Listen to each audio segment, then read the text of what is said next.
Oaks, a house in the country which I rented for the summer. As an author, I write tales of mystery and murder. But the things that happened in this house were far more fantastic than any story I've ever had published. I brought a staff of servants from my city apartment, and my maid Lizzie Allen, who had been with me nearly 20 years. Lizzie? Yes, Miss Cornelia. Is the car ready? It's at the door. Look, Miss Cornelia, them servants you brought from the apartment are talking about walking out on us. Really? Well, I know they don't like it here, but I didn't think it was that bad. Well, they've been hearing things about the killer that the police call the Bat and the murders that he committed here this past winter. Now people are saying that he's back again. Well, how can they be sure of that? Has he committed another crime? No, not yet, but that ain't saying that he won't. Here's something else. You've heard about the bats they have here. Animal bats, the kind that fly. Yes, yes. Look what it says in this magazine. This is a report from the State Health Department, and it says some of them bats is rabid. Well. And that ain't all.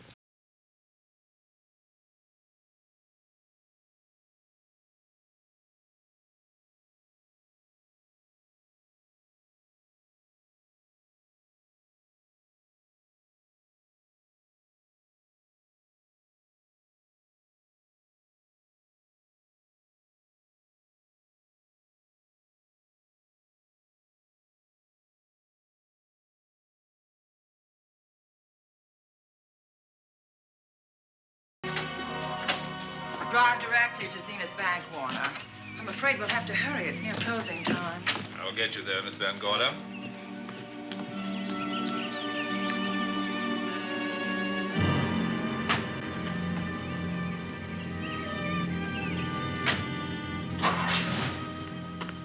Thanks again.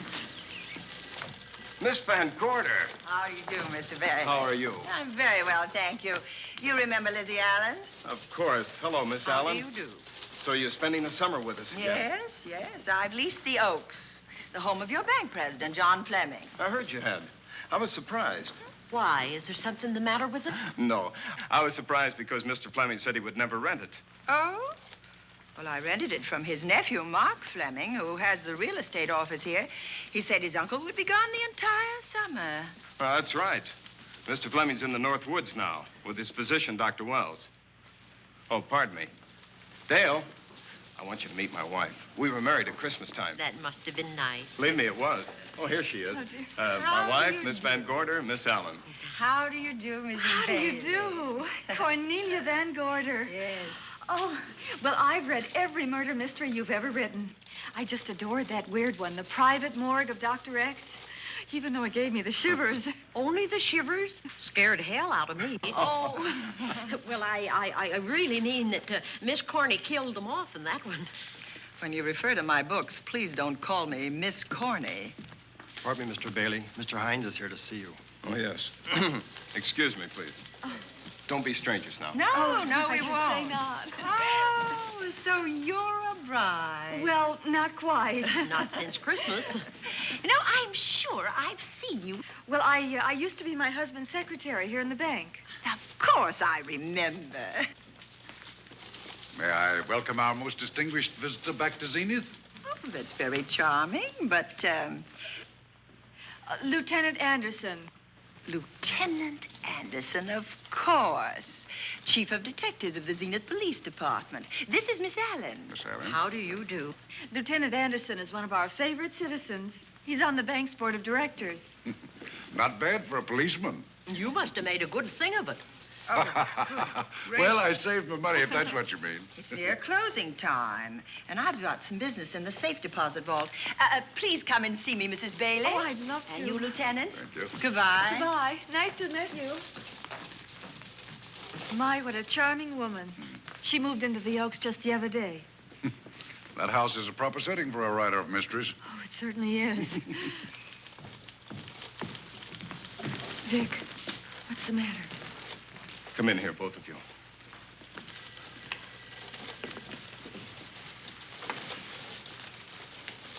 Andy, we're in trouble. Wendell Hines came in to pick up $350,000 worth of bonds that we were holding as collateral for a loan. They were kept in our special vault. Mr. Fleming and I are the only officers of the bank who have access to that vault. So? The Hines bonds are gone. That's not all. Other negotiable securities are missing. From what I can gather, short of a careful check, the bank has been looted of over $1 million worth of securities. You'll have to notify Fleming. I wish I could talk to him. Unfortunately, he and Dr. Wells are deep in the woods. They can't be reached by phone.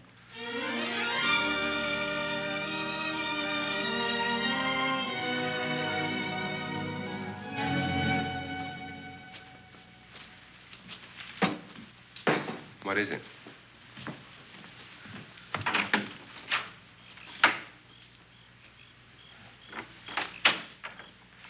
I thought I heard someone on the path coming from the lake. Had an idea it might be that guide of ours. Oh, Sam won't show up until morning. It's a 20-mile canoe trip from here to civilization. 5 will get you 10. Sam has a message for me. I thought you told him at the bank not to bother you. I did, but they'll bother me. Doctor, Yes, John. what would you do for $500,000? Anything short of murder. Why not murder? Too messy. Too great a risk? For $500,000? Yes. I pinched $1 million from the bank. Well, I'm not kidding. I embezzled it. Not that I think you wouldn't do it if you thought you could get away with it. I got away with it. I'm not talking about currency.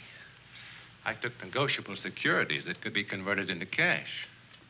I have the cash in 10s, 20s, and 100s. Well, I'm your doctor, not your lawyer. Why tell me this? You'll find out why. Who's going to take the blame for the robbery? Bailey, the cashier. They'll never suspect me. I like Bailey. Well, so do I. I love the guy.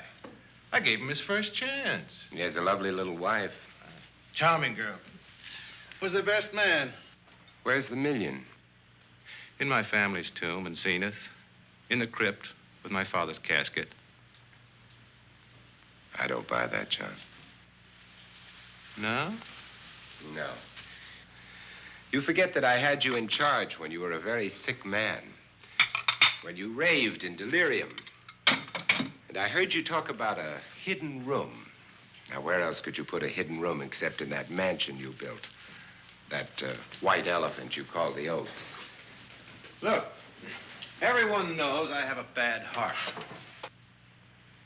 Now, who would doubt it if you wired the bank directors that my heart had failed? That I had fallen from a great height here in the woods. And that I was badly smashed up. You could ship the body back for burial and instruct them not to open the casket due to the condition of its contents. Well, you realize, of course, that we'd have to have a body to put in that casket, which means that we'd have to deal with an undertaker at this end. Of course. Well, where do we get a body? Couldn't we provide one of our own? How about Sam? Sam, our guide? Sam weighs about as much as I do. He's practically a hermit. He wouldn't be missed for a long time. The local undertaker would know him. Not if we made him look as if he'd been in a serious accident. But if Bailey's going to take the blame, why'd he have to do this? A jury might acquit him. In that case, I'd be a logical suspect. I could disappear, of course, but it's safer if they think I'm dead.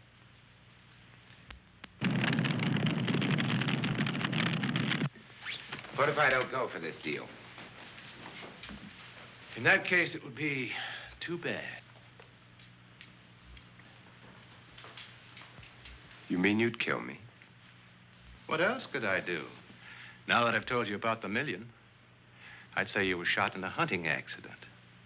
Now, look, Doctor, if you can find another body instead of Sam's, it's all right with me.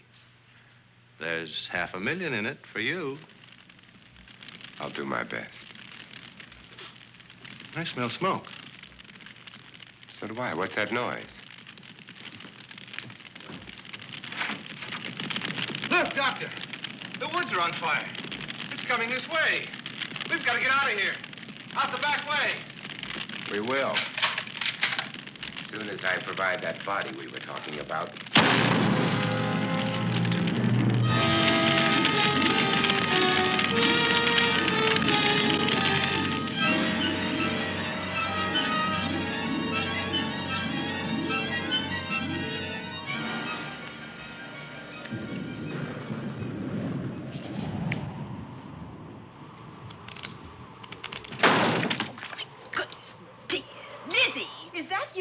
Yes, Miss Cornelia.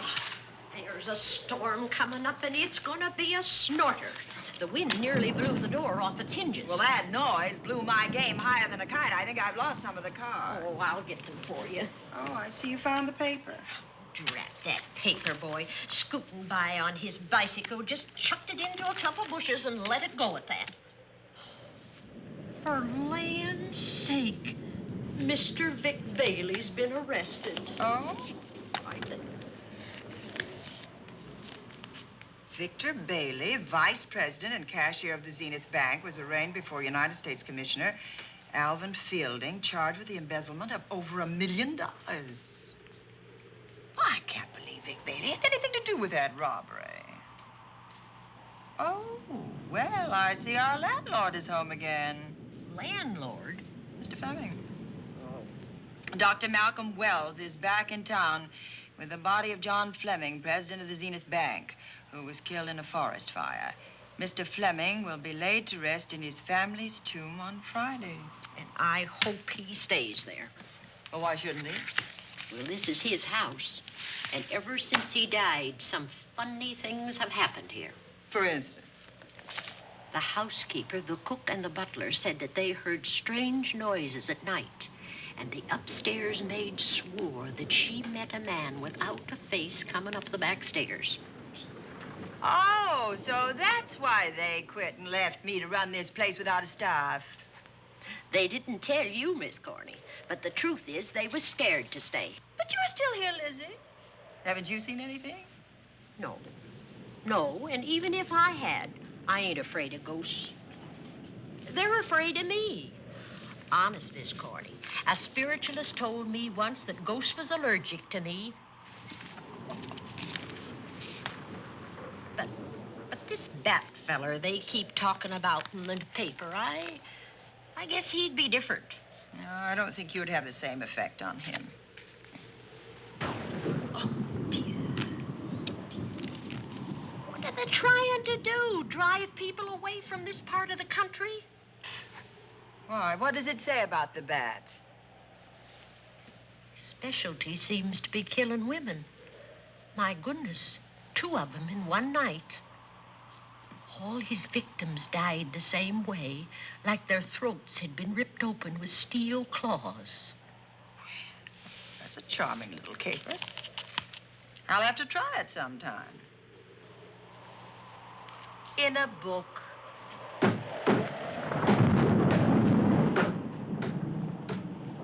That ain't nothing, just something bumping against the house.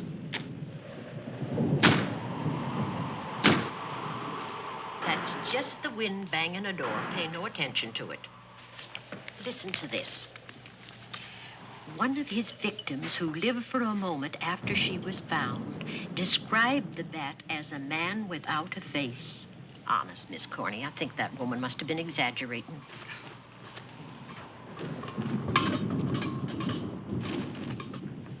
That's just that heavy tapestry at the top of the stairs. I know. I've heard it before on a windy night.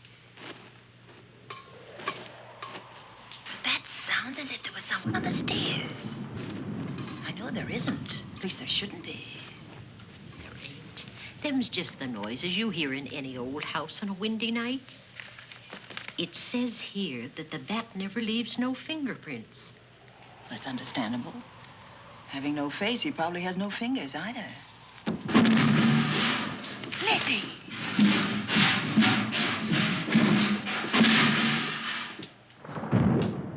And that, I suppose, is the cat dropping its dentures. No, I don't think so. But I think it's something should be looked into.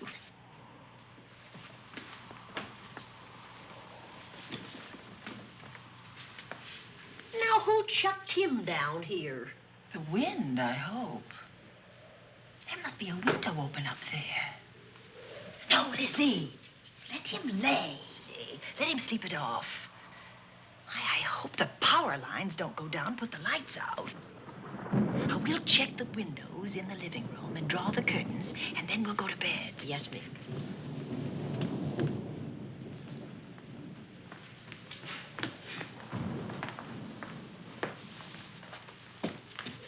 I won't be a minute.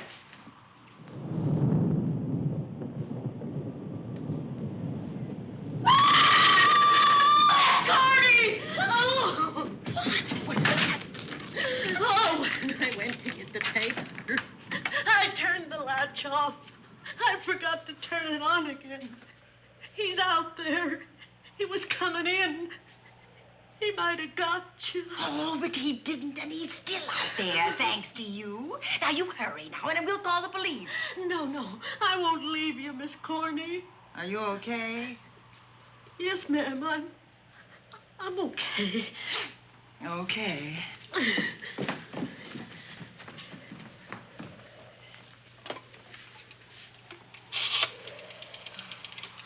Operator?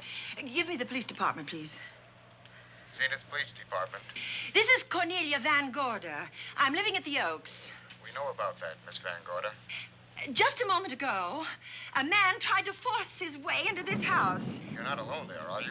What about your servants? Well, I have none except my chauffeur, and he's away. He won't be back until the morning. Now, there's only 2 of us here tonight, and we're going to lock ourselves in my room. Now, if any of your men see anything, will you have them call me? I'll send officers over there right away. Oh, thank you very much. Come on, Lizzie. We're going to sleep in my room.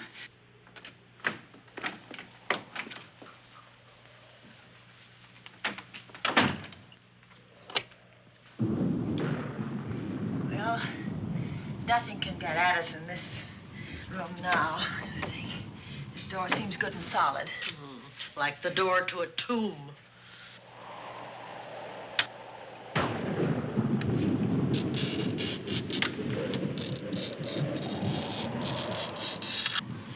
I think that couch will be comfortable. There's some extra bedding, you know. Yes, ma'am. Closet. Let's see now.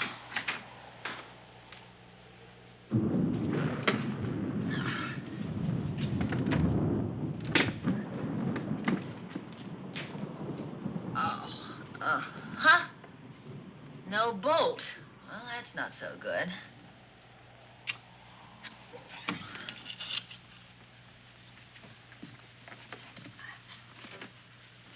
What's that for? That, my good woman, is a booby trap. If anybody tries to open this transom, this will be knocked off, and we'll hear it fall.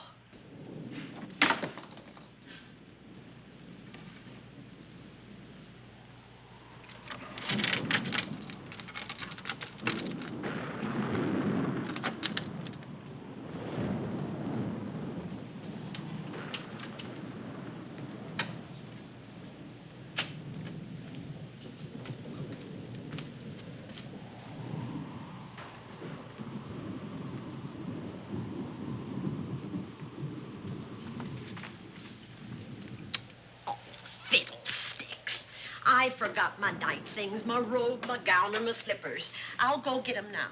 Now, wait a minute, Lizzie. I'll go with you. Now, don't you bother, Miss Cornelia. My room's just down the hall. Lizzie, I told you to wait. It's all right. I'll only be a second. Get in here. Get in here.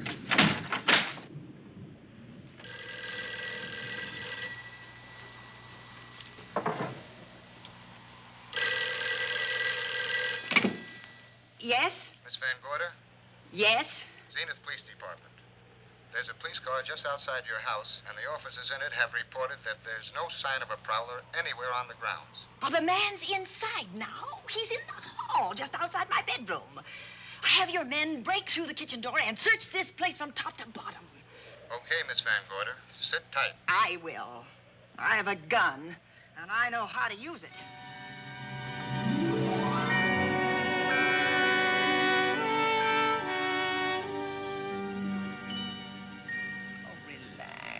Relax, Lizzie. The police did a good job. They couldn't find anybody in here. But we both saw him, Miss Cornelia. All right. So he got away. But there are men on guard outside, so just try and get some rest. There's nothing can get at us here.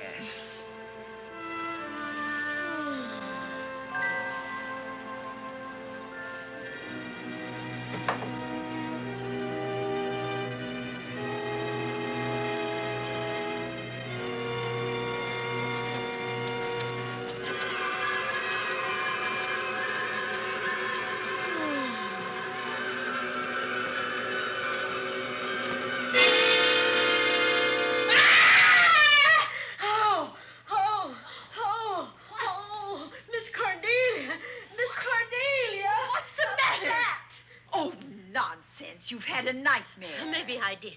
But there was a bat and it bit me. And it flew in that closet. Oh, good gracious, Lizzie, you're right.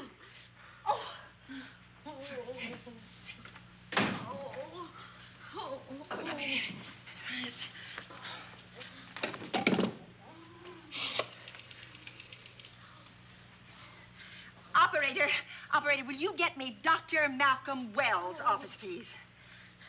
No, I don't know his number, and I have no phone book up here, but this is an emergency. Will you connect me with his office, please? Oh, dear, I'm going to get the rabies. Hello? Dr. Wells' office? This is a call service. Dr. Wells is out at the moment, but if you'll give me your name and number, I'll try to locate him. Well, this is Miss Van Gorder of the Oaks. My maid has just been bitten by a bat that may be rabid, and she must have treatment as soon as possible. And I was told that Dr. Wells was the nearest physician. I'll try to find him for you, and if I can't, I'll send you another doctor. Oh, well, thank you very much. Oh, he's out on a case. Oh, I hope it's not a delivery. A baby, I mean. They can be terribly complicated. It never bothered me none. Oh, Lizzie, you never had a baby. Of course I didn't. That's why they never bothered me. Oh, does it hurt, huh? A little.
Dr. Wells?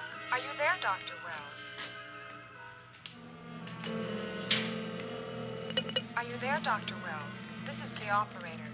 Your call service is on the wire. It's an emergency. This is Dr. Wells. This is your call service, Doctor. Oh, hello. I was just doing an experiment. I left the receiver off.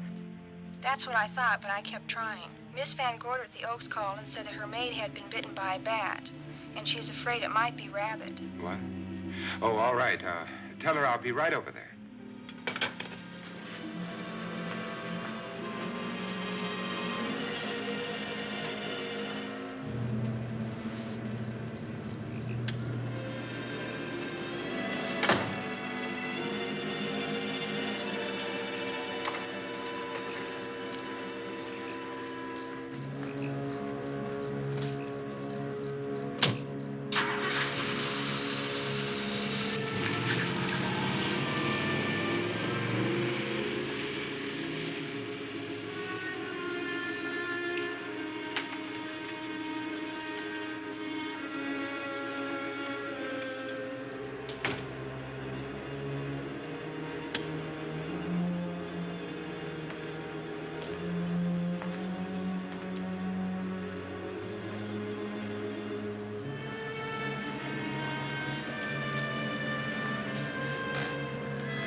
Who's there? Dr. Wells. Come in. Good evening. Oh, I'm so glad they found you, Doctor. Well, I reached my office shortly after you called. How is your maid? Is she in any pain? No, she doesn't seem to be. Did the bat get away? No, I believe it's still in my bedroom. Oh, good. I'll want to examine it. There you go, Miss Allen. Now you feel better? Doctor, have I got the rabies? Well, I can tell you better after I've examined the bat's brain under a microscope. That thing's got a brain? Oh, you'd be surprised. Well, where is it? I think the little darling is in that closet. Oh. You know, it's a pity you leased this house, Miss Van Gorder. Why a pity? Well, my dear lady, I don't want to alarm you, but... Oh, well, after tonight, nothing can alarm me. Yes, I understand. It must have been terrifying. So many unexplainable things have happened here. There's something about the place. Your servants must have sensed it when they walked out on you. An apprehension of disaster. Well, let's see. Aha! Yes. There he is. All right, now. Take it easy. Nobody's going to hurt you. Quiet now. Quiet.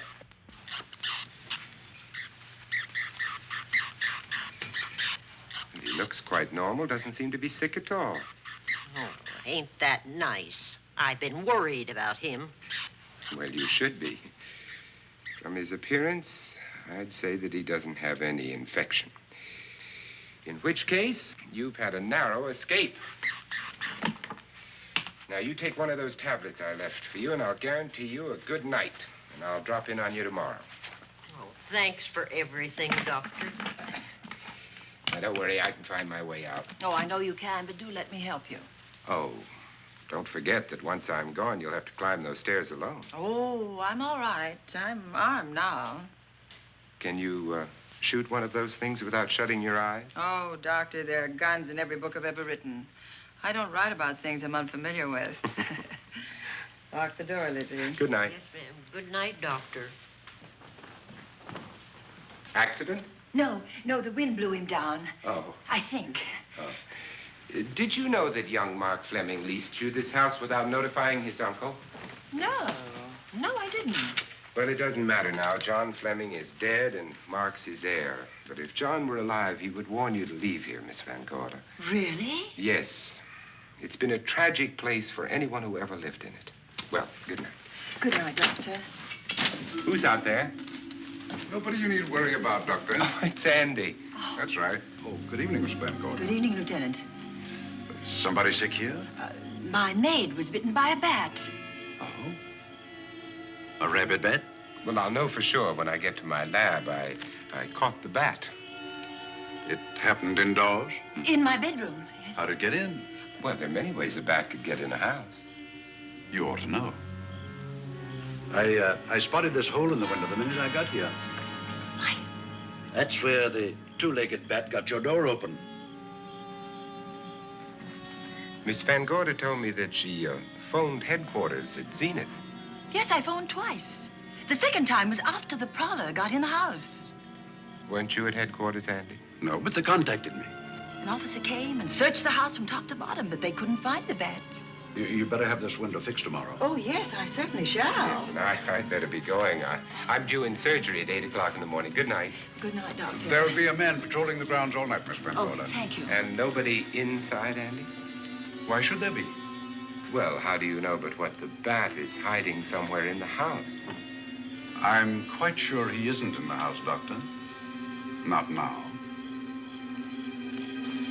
Good night. Good night.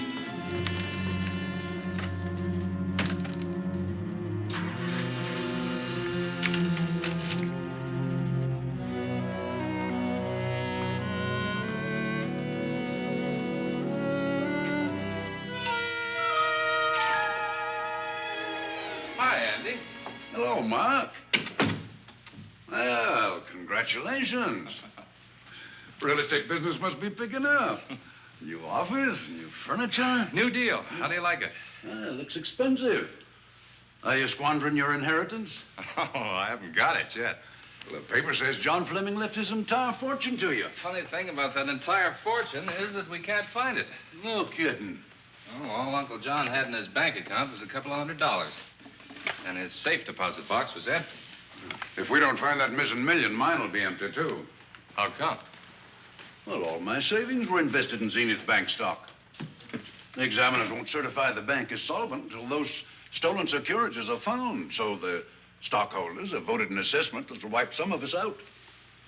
It's a cinch those securities have been converted into cash. And if I can't find that cash, I'm sunk. Well, where are you going to look for it, Andy?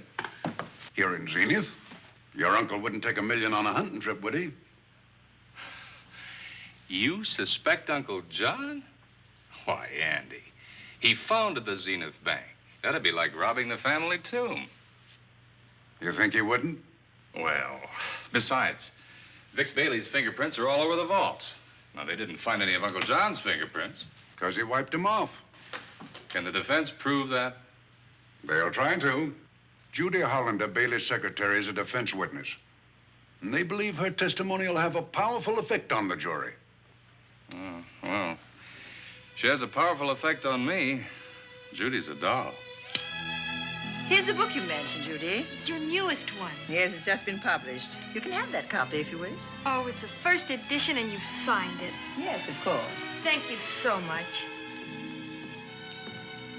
May I serve tea now, Miss Van Gorder? Yes, please do, Warner. Thank you. Well, I see you've engaged new servants. Yes, of course. Well, how did you persuade them to live in this house? Well, Jane Patterson, my new housekeeper, knows this house better than you do, Doctor. Oh? She worked for John Fleming. And Warner was my chauffeur. Chauffeur turned butler? Yes, it's incredible. He can play any part at a moment's notice. Did you get a plumber, Warner? No, we can't get a plumber for 3 days, madam.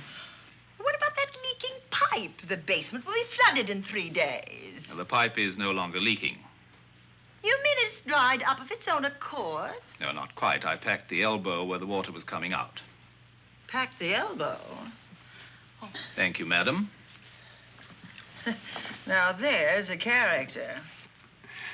How long did you say that he worked for you as chauffeur? About 3 months. Well, I hope he doesn't have a police record. My dear Dale, it may interest you to know that the last night of his life, John Fleming told me that he loved your husband like a son. If Fleming were alive today, he would be fighting to prove Vic's innocence. Could Mr. Fleming prove his own innocence? Miss Van Gorder, can there be any doubt about it? There will be when Miss Hollander testifies at Vic's trial. Oh? You know something that we haven't heard yet, Judy? Something I saw with my own eyes. She's not permitted to say what it was. My dear girl, I wouldn't think of asking her. But let's assume for a moment that Fleming did steal the $1 million. Now, what would he do about it? Where is it? Hidden someplace where he could lay his hands on it without getting caught in the act. Now, if I was writing this, instead of living in the middle of it, I'd hide it right here in this spooky old house. Under a loose floorboard or up a chimney? If Mr. Fleming had the nerve to steal $1 million, he'd make his plans well in advance. I'd say he'd prepare a place to hide it. Possibly when this house was being built. Now, I rented this place from Mark Fleming, his nephew. I wonder if he'd have the floor plans. I'll ask him. Yes. Lizzie, will you bring Mrs. Bailey the phone? Oh, you ask him now. Okay. His number is Summit 7537. Oh, thank you, Lizzie. Summit 7537. Not bad, eh, Andy? That means new business. Now, you see, somebody wants to buy a house. Mark Fleming speaking. Oh, hello, Dale. Well, hang on a minute, honey, while I see if I have him. It's Dale Bailey, all excited. Miss Van Gorder wants to know if I have the floor plans of the Oaks. Now, what would she want with the floor plans? Well, she suggested to me that your uncle might have hidden the bank loot there. Are the plans here? Well, they're somewhere in the house itself. Wait a minute, there is a place where Uncle Johnny might have kept those blueprints. What place? Well, I heard him talk about it a good many years ago. I can't be sure of the exact location. Anyway, I don't think the old boy had the guts to steal $1 million. But if I find those plans, I'll let you know, Andy. Hello, Dale. Look, honey, I haven't seen those plans since I was a kid, but I'll come over tonight and maybe we can find them. Thank you, Mark. We'll expect you. He seems to think they're here in the house somewhere. He's coming over tonight. Well, that's good. Dale and Judy are my house guests for the weekend. Would you like to have dinner with us tonight? Oh, no, thank you. I couldn't. I still have a few calls to make. You know, if Judy's testimony is going to clear Vic Bailey and implicate John Fleming, others may get the idea that there's buried treasure in this house. Don't even mention your testimony until you're actually on the stand. Oh, I won't. That's a smart girl, Judy, and a very lovely girl. Well, good afternoon, ladies. Goodbye, Doctor. Dr. Wilbur. Come on, girls, let's go.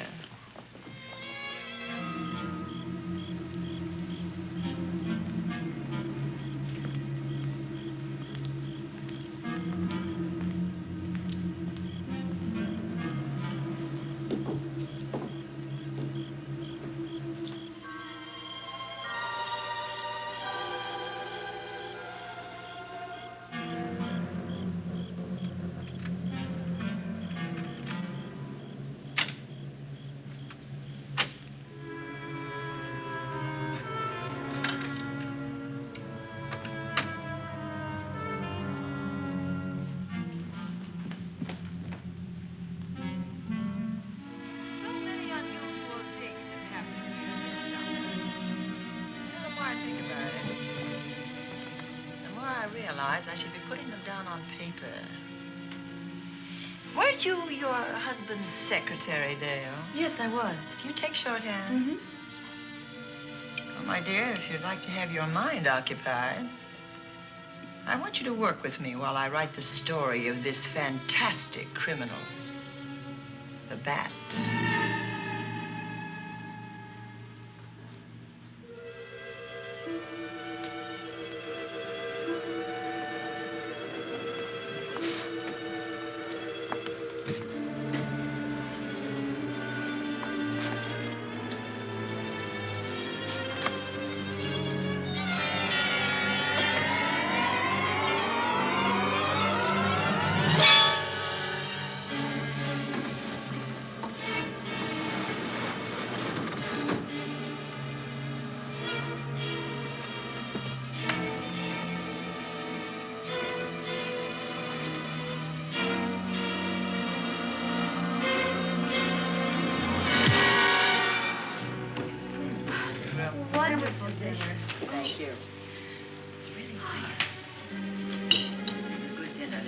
As usual. Wonderful.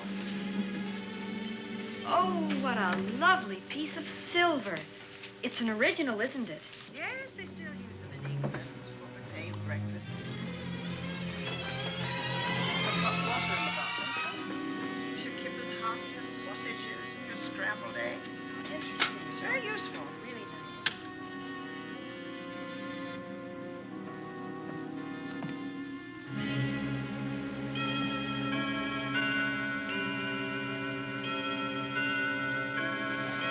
Clock hasn't struck the hour in the last 10 years, if I'm to believe what Mark Fleming told me.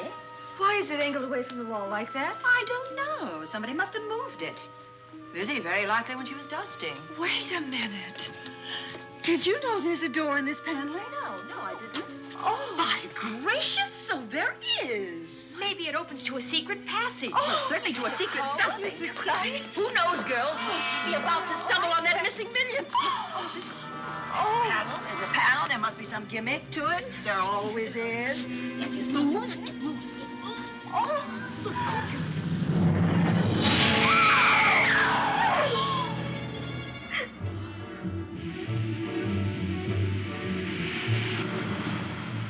Calling car 11. Calling car 11. Proceed to the Oaks in Zenith Township immediately. A homicide has been reported. Okay. Proceeding to the Oaks. Notify the county coroner, Dr. Wells. Tell him to come to the Oaks at once.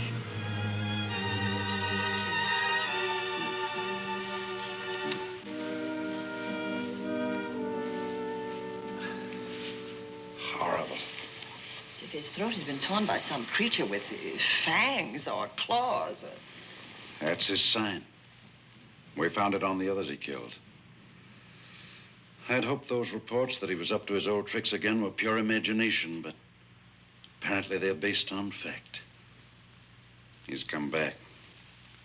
Back to the scene of his kills. Yes, that's who I mean. That's who did this. The bat.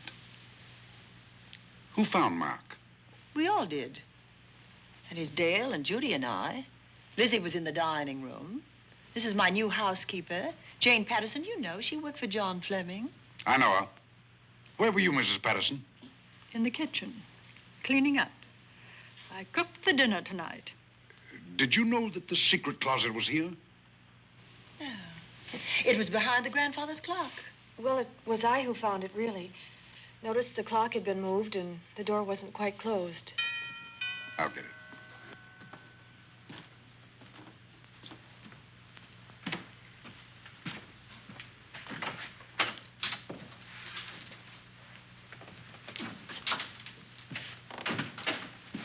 Who is it?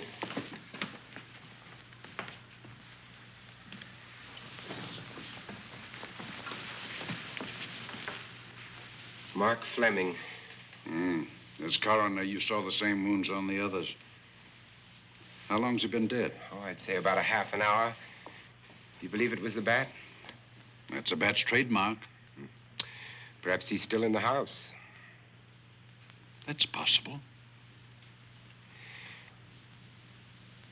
Why should he be? Because he's looking for something, and like you, he believes it's here. And he's a persistent killer. I would advise you to get out of this house as quickly as possible, notwithstanding our expert police protection. Have you called the morgue? They're on their way here. Oh, good. I want to examine the body before they get here. May we take it into another room? Yes, to the sunroom in the back. Thank you. Give me a hand. Excuse me.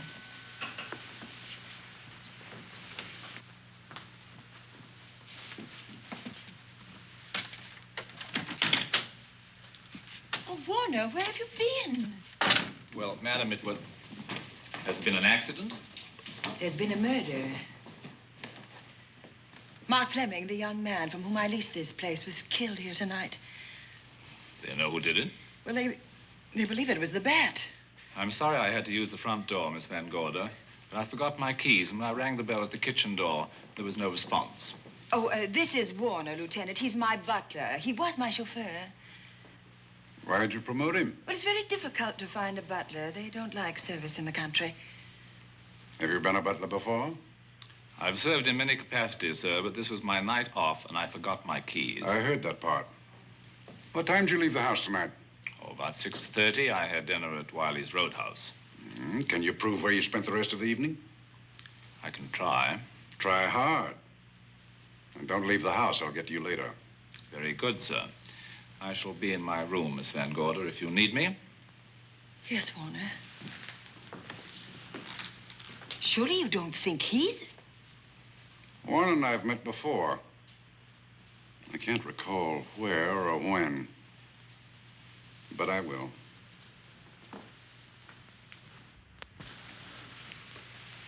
There'll be a crew here shortly from headquarters, dusting for fingerprints, taking photographs. But in the meantime, Mrs. Patterson, you aren't leaving the house tonight, are you? No, Lieutenant. Don't. I'll talk to you in the morning. Good night. Good night, sir. Good night, Miss Van Gorder. Dale, I was with Mark Fleming this afternoon when you talked to him about the floor plans of this house. I heard him tell you he was coming here tonight. Dale called him at my request. She told me he was coming. Who else heard her tell you that? Judy, Lizzie. And that nice Dr. Wells. Dr. Wells. There are a few killers who kill for the fun of it.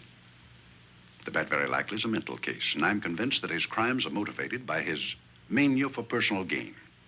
There's $1 million at large, and he's going to keep on hunting for it until he lays his hands on it. Now, these young ladies are staying here tonight? Yes, they're my house guests. Well, when my crew arrives, we'll be busy for a while, so I'd suggest that we go to our rooms? That's a very good idea.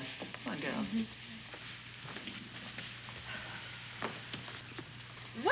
police guard for this house tonight, Lieutenant. You've got one. I'm going to cover this place tonight from the attic to the basement. If the bat makes another call, I'll have a little surprise for him.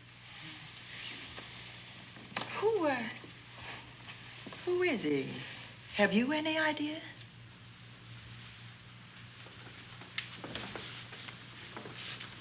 He could be anybody. So far, there are clues to his identity, but nothing we could take before a jury.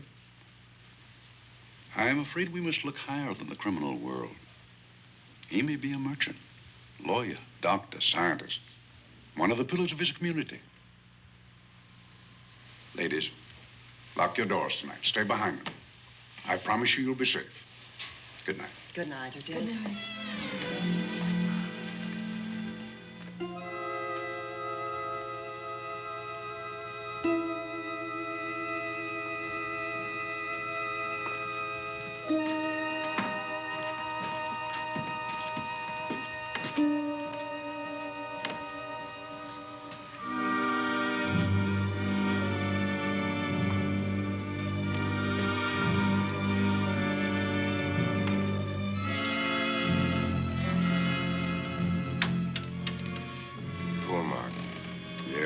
Pity. So young. Well, Doctor, do you agree it was the bat? In my report, I shall say the death was caused by the same technique used in the other killings. A paralyzing blow to the throat, followed by severe lacerations of the jugular, resulting in excessive hemorrhage. In a layman's language, he didn't know what hit him. Oh, he knew. But he didn't have time to think about it.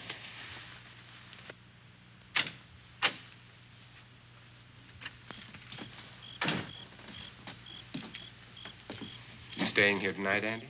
Well, until I check the doors and windows, but I'll be back bright and early in the morning. Neither snow, nor rain, nor heat, nor gloom of night stays these couriers from the swift completion of their appointed rounds.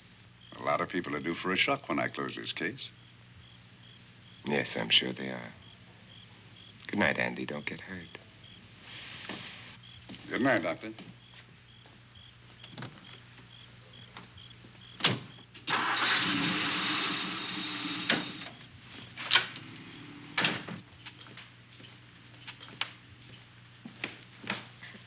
You know, I think we'd better let you get some sleep. Oh, well, Lizzie and I share this room for mutual protection. You know, one night, a storm blew the wires down, put the lights out, and I went out the next day and bought a half a dozen of these things. You better take one with you, Dale. Oh, thank you. We'll go across the hall now. Are you sure there's nothing else you need? Oh, no. Quite sure. We'll be all right. Well, if anything bothers you, you just sing out, and two strong women will come to your rescue. Oh, nothing will bother us. Not with Andy on the job. No. Well, good night. Good night, Miss Van Gordon. See you in the Don't worry. Everything will be all right. We won't. Good night. Good night.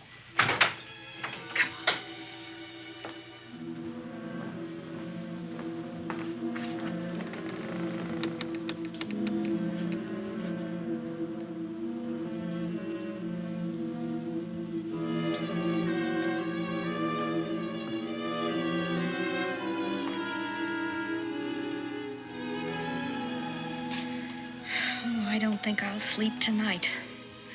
Me neither. All I can see is poor Mark Fleming staring at us. I thought that when people died, their eyes closed, as in sleep. Don't think about it. I'll bet you're thinking about it. No, I was thinking of my poor husband sleeping in jail tonight. Oh, Judy, I love him so much.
that noise?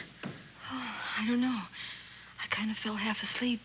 For a moment, I thought it was something from a dream. It's somewhere in the house. Yes, on the floor above. Not directly over us. Probably a room overlooking the driveway.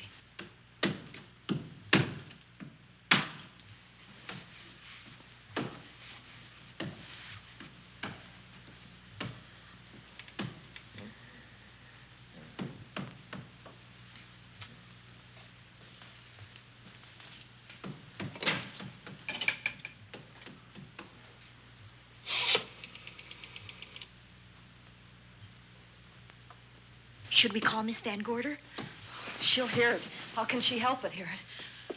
Oh, besides, we don't want her to think we're a couple of hysterical women. Well, I'm about to become one. Oh, I've dear. had it for one night. Dale, you're not going out in that hall. I want to know what's happening up there. But Lieutenant Anderson said if we stayed behind our locked doors, we'd be safe. Vic isn't safe locked up in that jail. Suppose that stolen money is in this house. Mark Fleming seemed to think it was. Maybe that's what somebody's looking for. For heaven's sake, don't you hear that awful noise up there? Now, Lizzie, you've just got to stay awake. The house phone and the outside phone wires have been cut, and we can't get help. Where's that policeman? Oh, I don't know. Something must have happened to him. Now, go on, get on your robe. Oh, Dale, please don't go up there. I've got to. Think what it could mean to Vic. Now, you stay here. Oh, no. If you go, I go.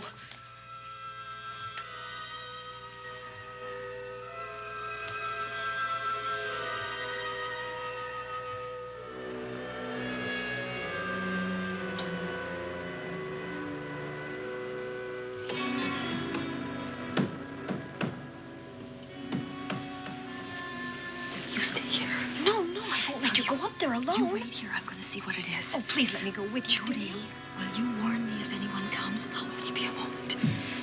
Now, wait.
Give her to me. I'll look after her.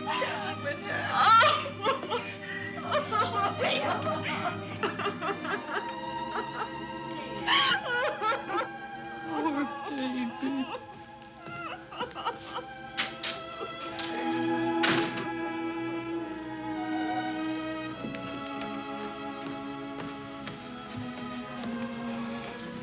Judy.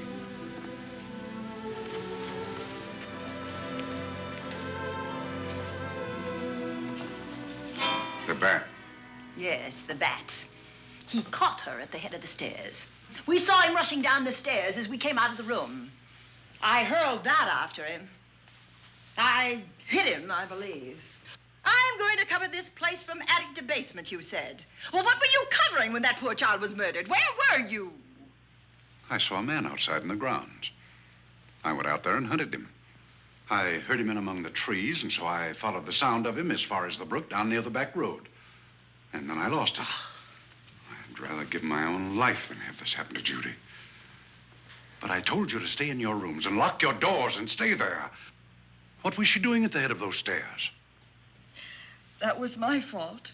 They heard a strange noise. Heavy pounding in one of the rooms on the 3rd floor. We all heard it. I wanted to see what it was. Judy, I wish she wouldn't let me go out by myself. I made her stay on the balcony. What about your new butler? Oh, well, he's in his room, I suppose. Oh, Mrs. Patterson. Oh, yes. Did you know what happened here? No, sir, but I heard the screams. I went to call Warner. We have rooms on the same floor, but he wasn't in his room.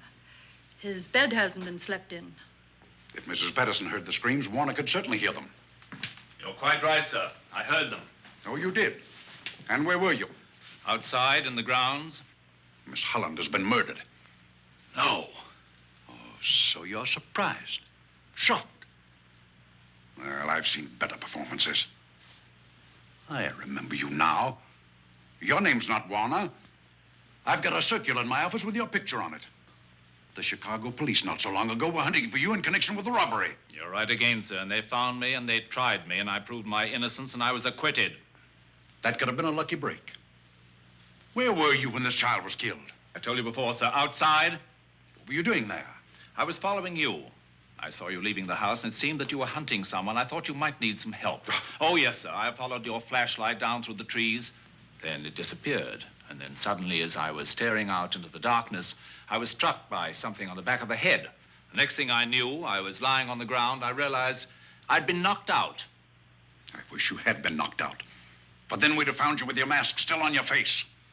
You were hit here in this house with this poker as you were rushing down those stairs after that child was killed. Oh, no, sir. You can't pin this on me. I'm not the bat. I've never killed. I couldn't kill. I won't take the rap for this.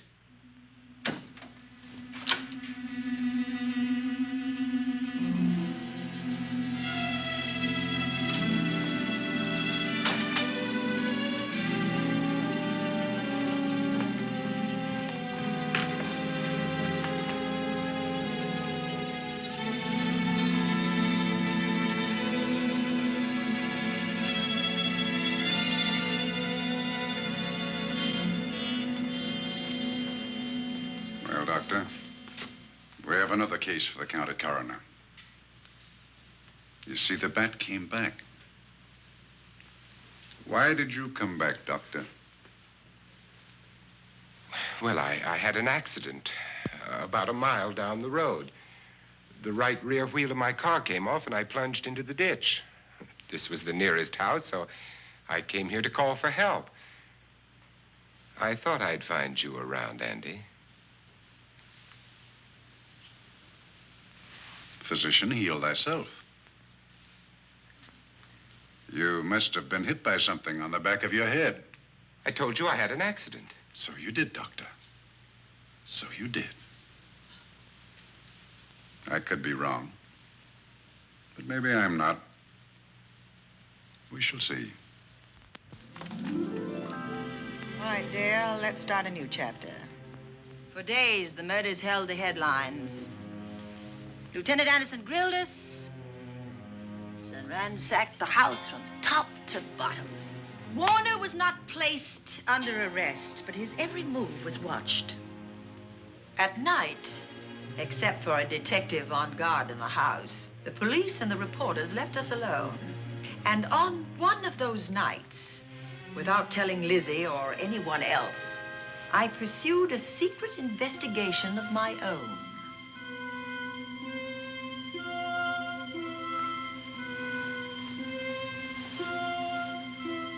It was in an empty room on the 3rd floor where we kept our trunks and other things.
Put him up, Pat.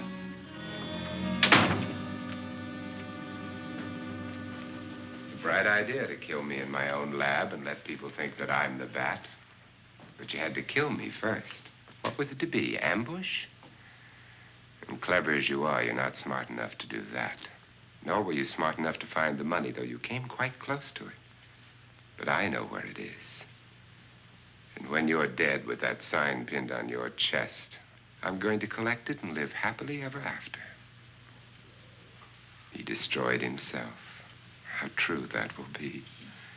Well, goodbye, Bat. Here's a serum that will heal you whether you're rabid or not.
Something's wrong.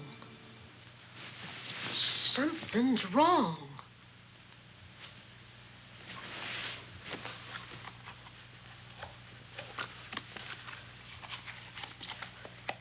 Miss Cornelia.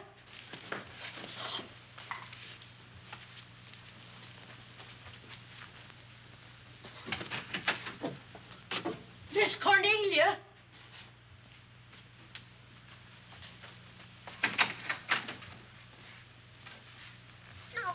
Where would she be going at this time of night?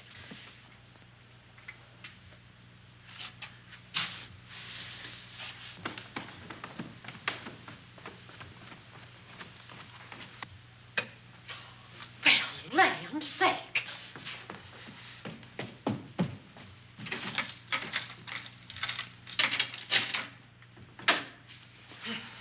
I never.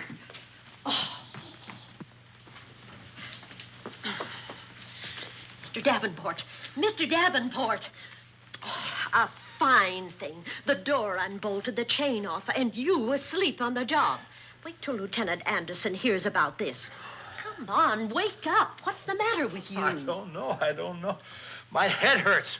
My whole body's numb. Here, take a sip of this. Try to snap out of it. I'll be back in a minute.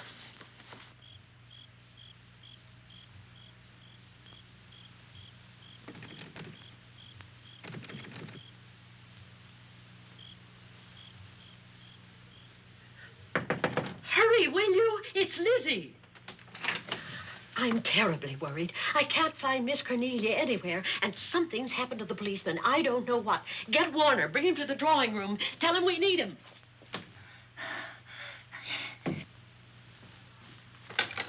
Are you all right now? Yeah, I'll be all right in a minute. I remember now. I took a drink of wine from that decanter there. Miss Van Gorder told me to help myself. She wouldn't put nothing in it? Well, somebody did. Somebody who knew I was on duty here. Then it was somebody that got Miss Van Gorder. I can't find her anywhere. Upstairs, downstairs, or in the basement. I told the housekeeper to get Warner. Lieutenant Anderson will want to know about this. Hello. Yeah, this is Davenport at the Oaks. We've got trouble here. Well, for one thing, I was drugged. Yeah. But I must have been knocked out because the maid tells me Miss Van Gorder is missing. Well, you better call Anderson and let him know. He's not at home. Well, where is he? Out on a case? What case? Dr. Wells. What else did they tell you about it? Oh, hurry, will you? We've got to find Miss Cornelia. Okay. Lieutenant Anderson is out on a case. Dr. Wells was found dead in a room next to his garage, murdered. Dr. Wells? There's something queer about the killing of Wells, but headquarters won't talk about it. Lizzie, Warner isn't in his room. There's no sign of him anywhere. And I was supposed to keep an eye on that guy. Where's Miss Cornelia? That's what I want to know. Wait a minute. Didn't you say that the chain and the bolt were off of the front door? I certainly did. Well, maybe Miss Van Gorder went outside. Oh, she never would. We better look. I can't breathe. There's no air.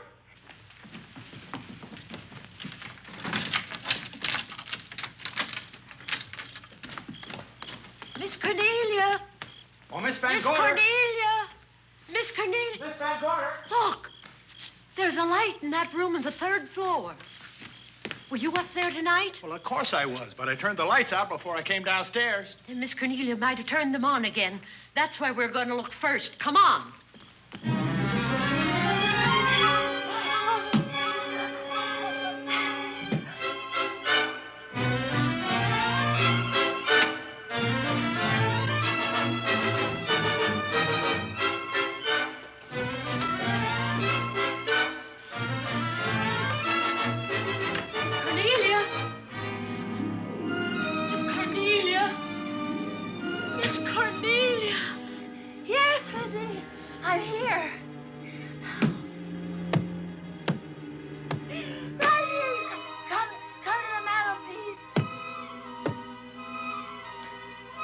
Here we are, Miss Van Gorder. What do we do now?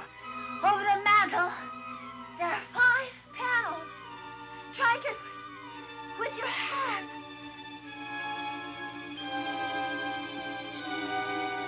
Which panel did you say, Miss Van Gorder? Oh, I can't. I just can't. Miss Van Gorder, which panel? We couldn't hear you. She said strike it. What difference does it make which panel? Strike them all. Look.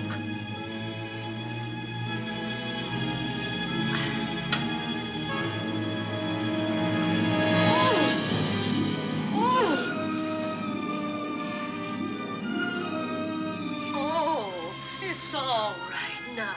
It's all right, dear. Lizzie's here.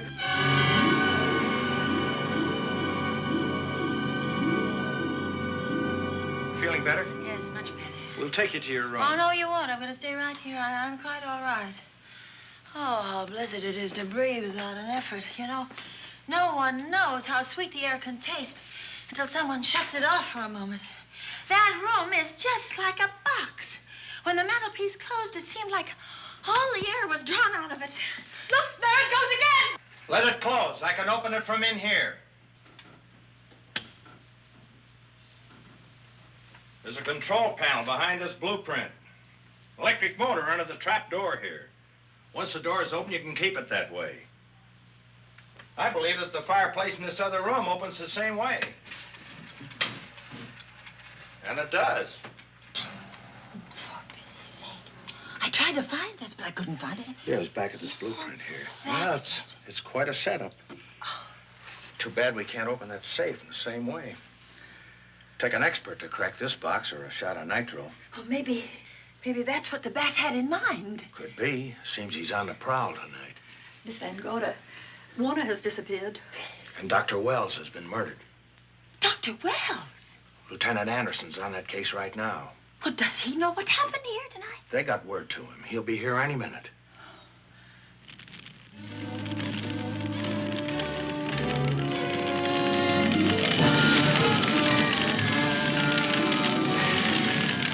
What's that noise? Miss Van Gorder, the garage is on fire. Scott, look at that. Lizzie, put that light out in the other room. Now, where are you going? To report the fire. Well, you just stay right here. Miss Van Gorder, the garage. Well, let it burn. You watch the stair. Can't you see that fire was set to get us out of the house? Out of the house?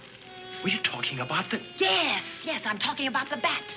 Now that the lights are out, he'll think his trick has worked, and we've gone. He'll be here any minute. Well, so will Lieutenant Anderson. I hope so, but the bat will be here first. And he'll kill again if we're in his way. We've got to be as clever as he is.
But you'll be safer downstairs. I'll take care of you. Well, the others can go, but I'm going to stay right here. All right, but get out of sight.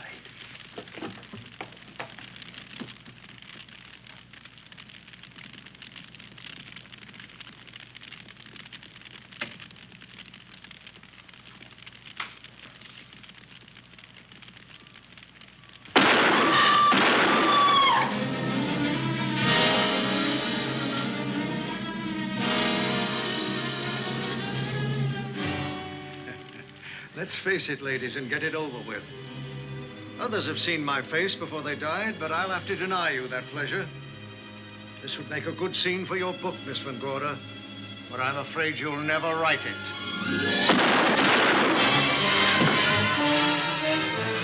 That is Warner.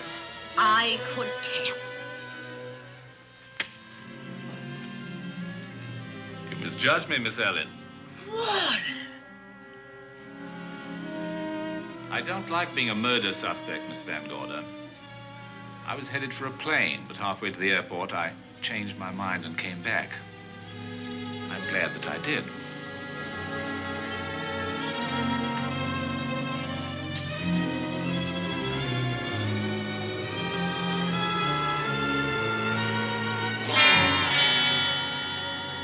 Why, it's Lieutenant Anderson.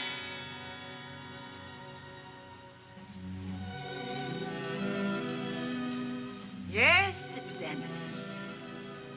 He'd discovered the secret of the hidden room and was waiting to get into it and open up the safe. We found the money in it, a little over $1 million in tens and twenties and hundreds. Good old Andy.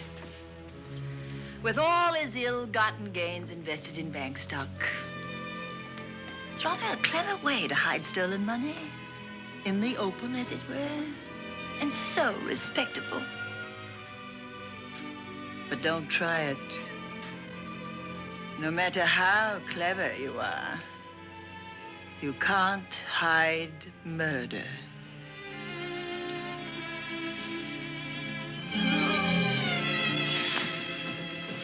Well, that's it, Dale. That's the end.